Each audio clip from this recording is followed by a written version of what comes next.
Kemajuan ekonomi Tiongkok luar biasa banget ya. Gedung pencakar langit menjulang tinggi, kereta cepat menghubungkan berbagai kota, dan kelas menengah baru makin banyak. Tapi, di balik kemajuan yang gemerlap ini, banyak anak muda yang ngerasa nggak puas, ngerasa ketinggalan. Tekanan buat sukses gede banget, tapi jalan buat meraih mimpi Tiongkok itu kayaknya makin sempit. Banyak anak muda ngerasa udah gagal duluan sebelum mulai. Nah, rasa putus asa, karena terjebak inilah inti dari fauna DSC. Kata Diaosi itu sendiri punya makna yang dalam banget. Awalnya sih cuma ejekan online yang artinya pecundang atau pemalas. Sekarang jadi label sosial yang kompleks. Diaosi biasanya menggambarkan cowok muda, belum nikah, yang ngerasa mentok di pekerjaan gak jelas, kurang jago sosialisasi, susah dapet pacar, dan pasrah sama hidup yang biasa-biasa aja. Kata ini sering dipakai buat ngeledek diri sendiri, ada unsur ironi dan humornya gitu. Tapi di balik itu semua, ada kritik sosial yang lebih dalam. Nunjukin kecemasan dan frustrasi satu generasi yang gak bisa mencapai harapan yang terlalu tinggi. Biar paham kenapa fenomena Diaosi muncul, kita harus lihat kondisi sosial dan ekonomi anak muda Tiongkok. Dulu ada kebijakan satu anak, meskipun sekarang udah dicabut. Nah, kebijakan ini bikin satu generasi punya beban buat ngehidupin orang tua yang udah tua, dan tekanan buat sukses jadi makin berat. Harga rumah, pendidikan, dan kesehatan yang makin mahal juga bikin makin cemas. Apalagi, pertumbuhan ekonomi Tiongkok yang cepet bikin persaingan di dunia kerja makin ketat.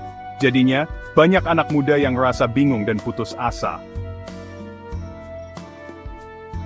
Fenomena Diaosi sering dibandingin sama kebalikannya, Gao Fushuai.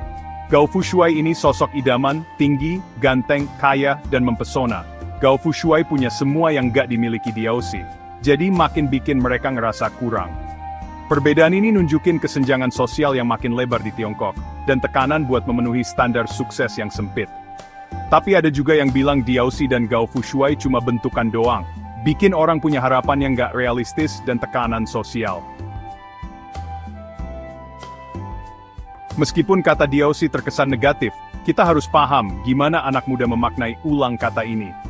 Humor yang menyindir diri sendiri jadi cara mereka buat menghadapi masalah, buat mengakui kesulitan mereka, sekaligus menentang harapan masyarakat. Dengan menerima identitas Diaosi, mereka nolak tekanan buat memenuhi standar yang gak masuk akal. Rasa putus asa yang sama ini nyiptain komunitas online, tempat mereka curhat, dan nyari dukungan dari orang-orang yang senasib. Fenomena Diaosi bukan tren yang sendirian. Ini berhubungan sama gerakan sosial lain di Tiongkok, kayak Tangping rebahan dan budaya Sang, budaya kecewa. Tangping itu nolak persaingan hidup yang keras, anak muda milih rebahan dan gak mau mengejar sukses terus-terusan. Budaya Sang lebih sinis, mengungkapkan kekecewaan sama norma dan harapan masyarakat.